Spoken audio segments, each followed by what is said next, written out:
Hello, comrades. My name is Ramsley, and today I'll be showing you how to stop rebellion/riots in the communist state. Ever since the commun- ever since the communist party has taken over the country, it won't be a surprise if the country, if in the capital city and in other major cities along anywhere where they don't really like you, start a revolt. People starting a revolt is very much of a problem because when they start a revolt, that means they're kind of hating you. So I'm going to be telling you the best way to put down a rebellion in your communist republic.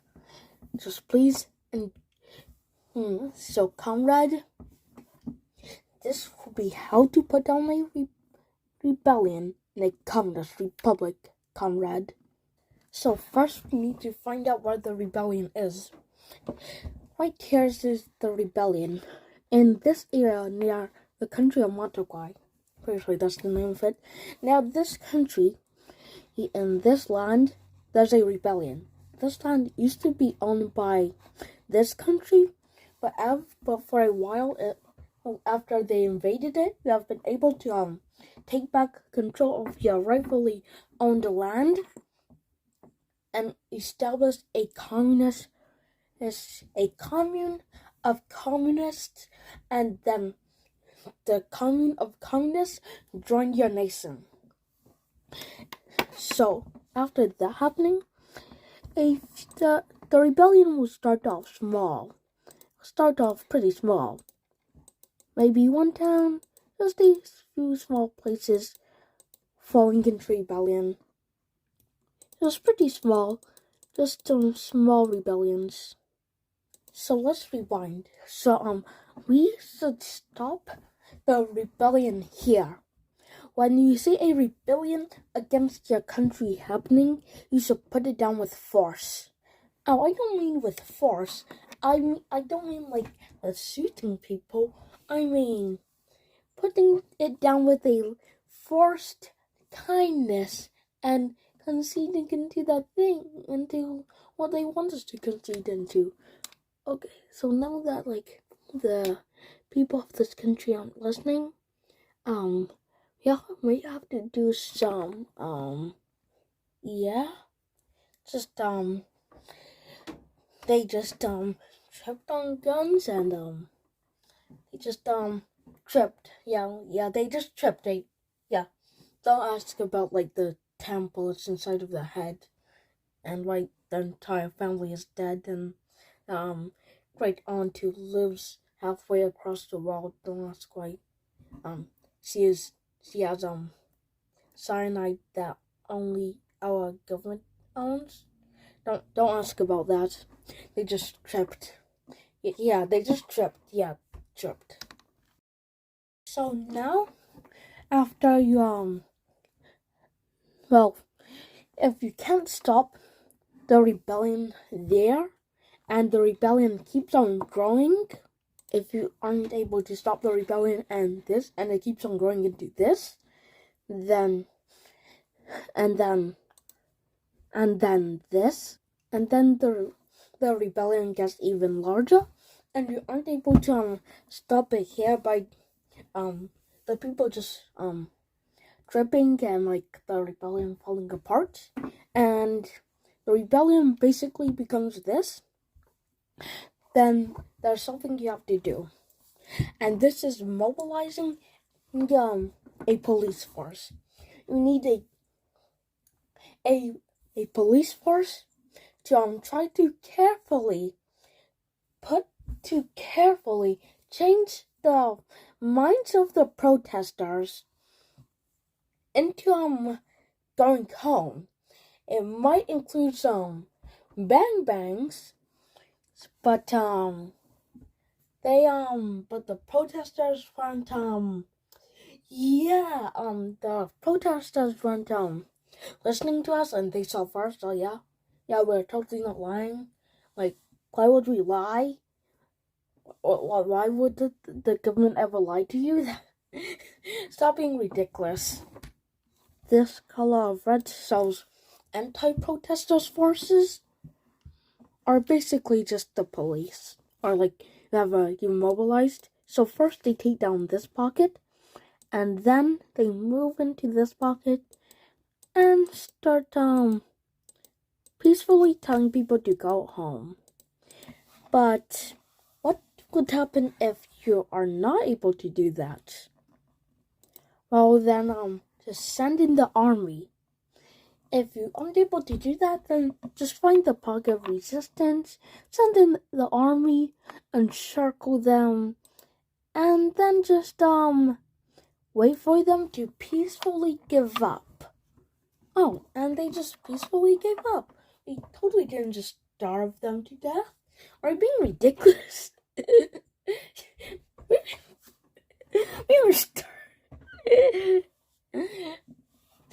You're real funny. But what happens if the protesters become even more violent and take over even more land, and the protest goes from a small little groups of, and what happens if the protest goes from some small protesters to a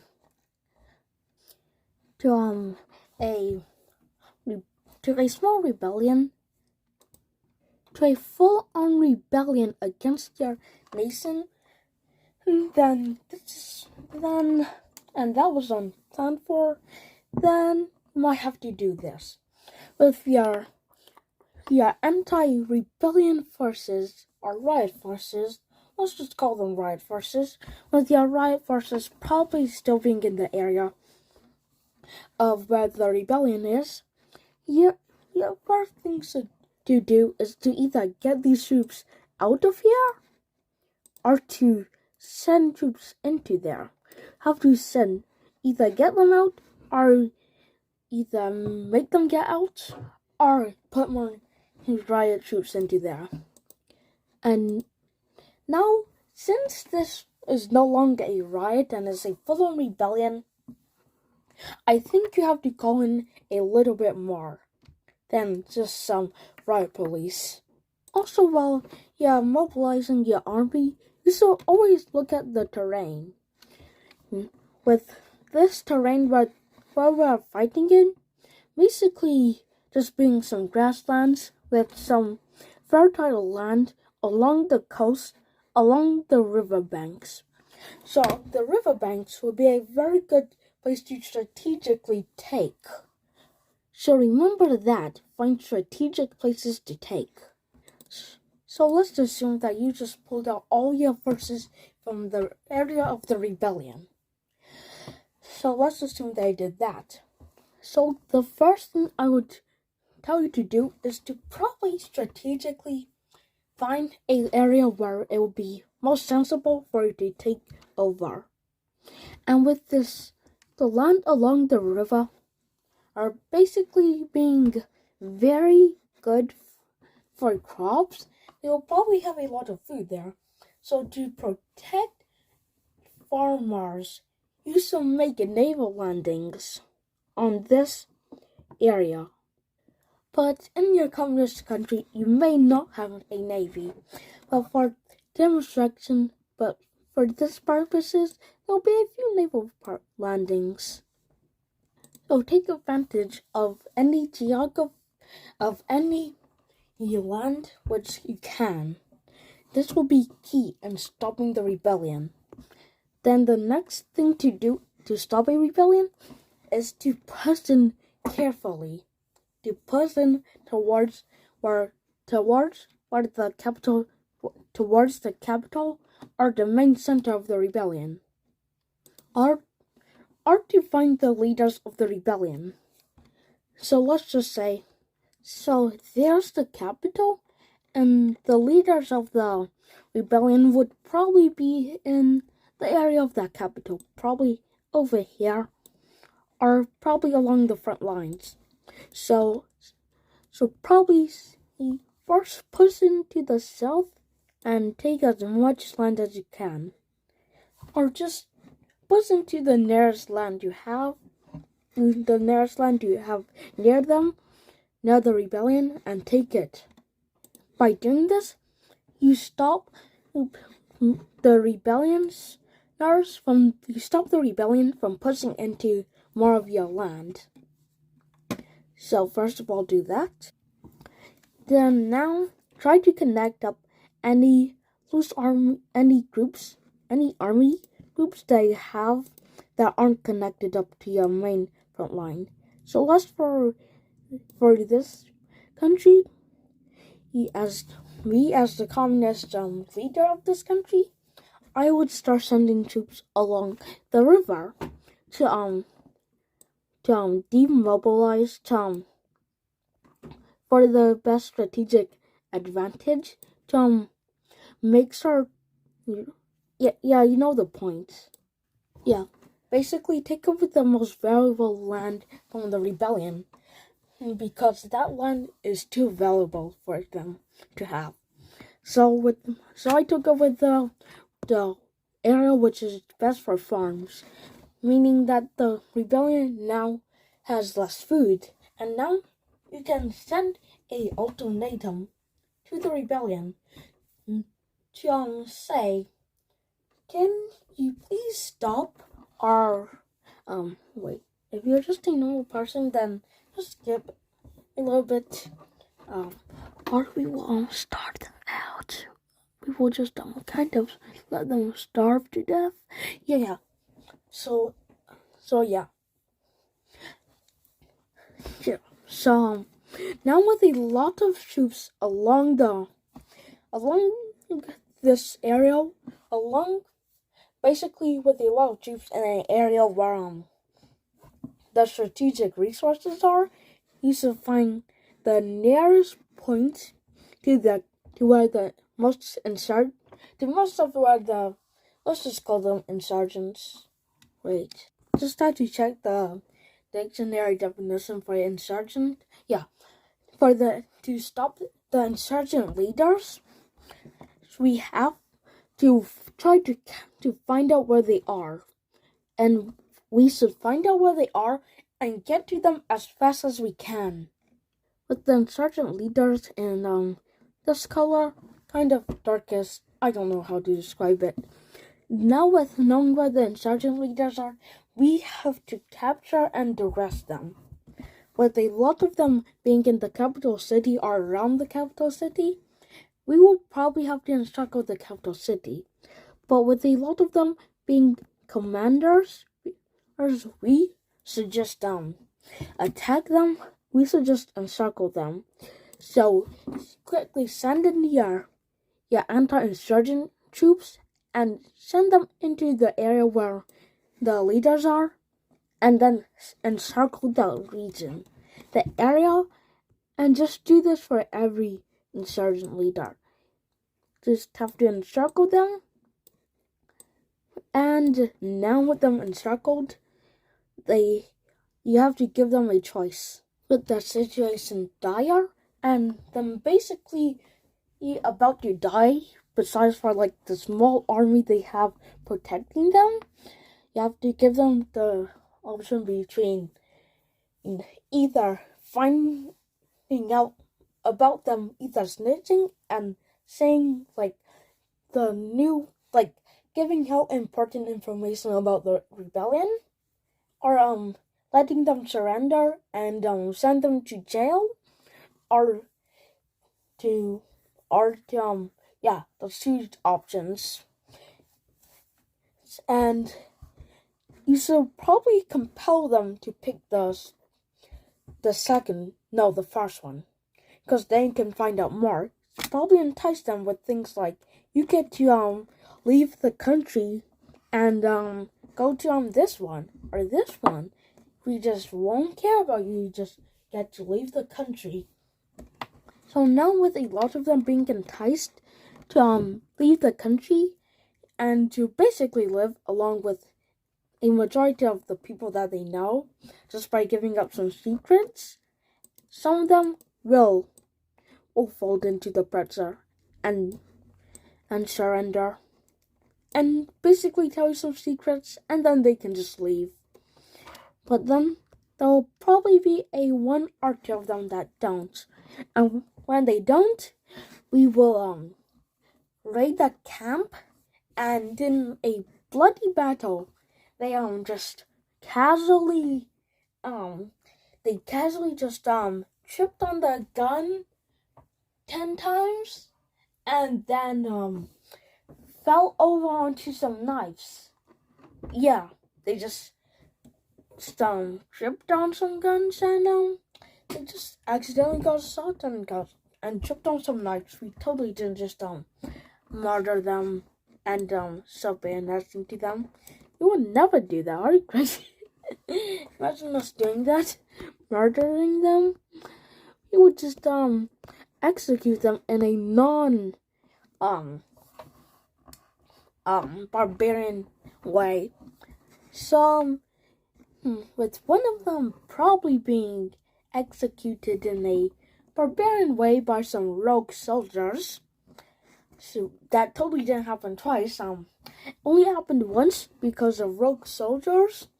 We will probably just execute those rogue soldiers. We'll totally 100% execute those rogue soldiers who brutally murdered the people here. We will totally hang them and kill them. We will totally do that.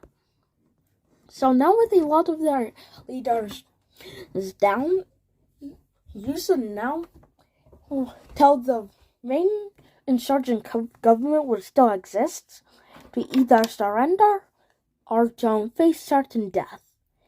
And you should just let them pick between what to do.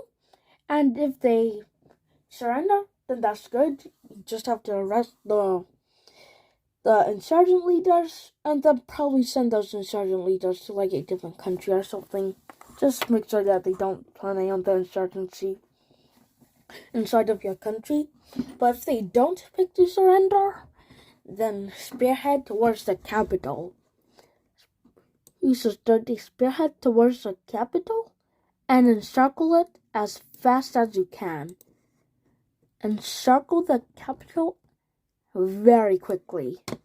The faster you encircle the capital, the easier of a time you have taking them down. Now with a lot of the capital under siege and basically all important people in the country in that siege, we will give them the option to either surrender now and to just go to jail or to die a horrible death. And if they surrender, good. But if they don't surrender, then some bad things may happen. First of all, with the insurgent leaders, probably here would flee outside. They'll probably flee into the city. Probably able to capture 1 or 2 of them, but a majority of them will flee into the city. Now with the major insurgent leaders inside of the city, you now have to siege the city.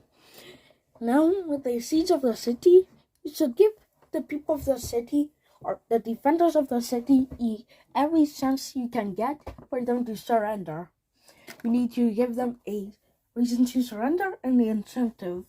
At the start of the siege, you should give them the incentive of being able to leave the country without any consequences. And many will not. Probably a lot of them, if there were like 10,000 city defenders, only 500 of them will probably pick the option to leave. And you should probably also extend that to the rest of the country or the rebellion as if you can. Now with many of the insurgent fighters basically seeing the writing on the wall, they'll probably switch sides and just leave to the nearest country. But for the pockets which don't, you should not focus on them. Just send troops around them, encircle it, probably make some small advancements, but like they aren't the main goal. If you are able to capture the capital, then there will be a major morale fall for the still fighting insurgency, and it'll probably get a lot of fighters to just quit. So now with the outside, so first take the outside of the city, or basically just the city walls, or just outside. And now go house to house. And now with there probably being a lot of house to house fighting, you should probably start factories and other places where insurgent leaders could be hiding and sort them out. And then probably encircle other parts of the city. And then whatever places which you cannot capture, you should blow them up. With the probably still being inside of this small holdout, that's probably like a mine. Yeah, inside of this small holdout, there's a mine.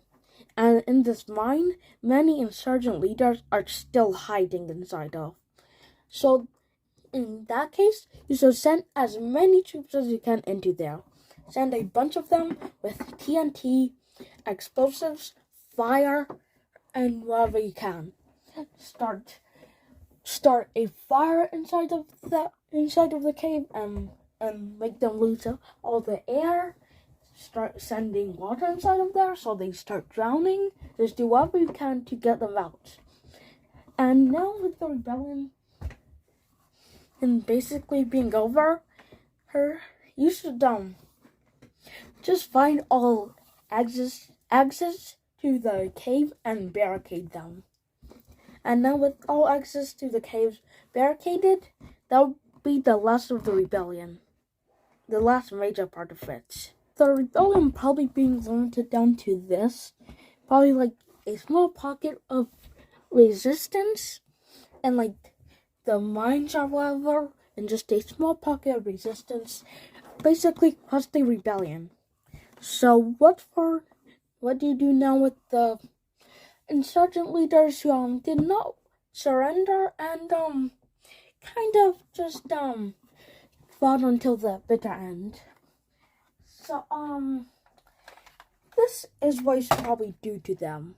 With a lot of them probably being killed within the fighting due to like bombs, gunshots, or rogue soldiers, the remaining should just listen to the audio.